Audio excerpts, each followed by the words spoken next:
Sabar, Bonda, a film by Rohan Ganawade, is the first ever Marathi film to premiere at Sundance, and I got a chance to watch it as a part of doing the online portion of the Sundance Film Festival, so here are my thoughts on the film.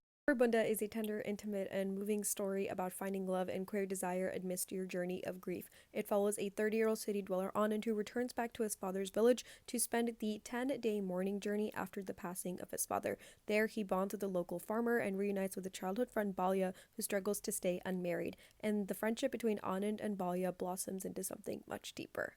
Ron Kanawade expressed how this film is a reflection of his own personal experience as he too returned back to his local Indian village after the loss of his father and was always scared to express his sexuality. You can truly see how personal this story is in every single frame of this film. This film is filled with passion, empathy, and love as it showcases the power of human connection, how complex the journey of grief can be, but also how it may lead you back to people that you may have never expected, and being comfortable in your own skin, exploring your own desires, even if it may go against what society expects of you. Favorite parts about the film is how it's an intimate story about grief and connection, but also showcases and immerses you on what it's like to live in rural India. This is done through strategic blocking and clever cinematography and sound design. For much of the film, Anand and Balya are often close to each other, so you can see their relationship developing. However, it utilizes a lot of wide and medium shots and integrates a lot of sounds from the Indian village, whether it be the birds or the children playing or, the animals making sounds, so that you feel like you are in the village with that. These intentional choices allow you as the viewer to feel like you are part of Anand and Balya's world, but not a part of their relationship. You're just a bystander who's watching it come to life.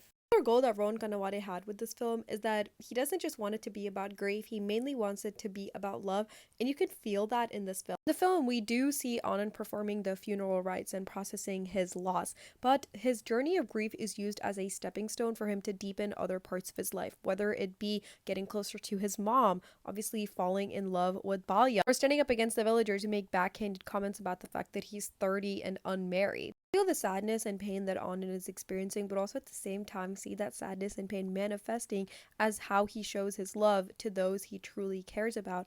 And I just think that's such a beautiful way to portray how grief can change you. The ending hits like a truck because it's a release of a culmination of emotions that Anand has gone through, but feels very satisfying. The film is eye-catching and the story's inspirational. Where it does fall is in its pacing and editing. I'll say some of the sequences here drag on for a bit too long to where you can start to feel the pacing of this movie, but not too much that it ever took me out of it. It's because of the undeniable chemistry that our two main characters have, which is a credit to the actor's performance, as well as the immersive feeling of rural India keeps me interested in this film.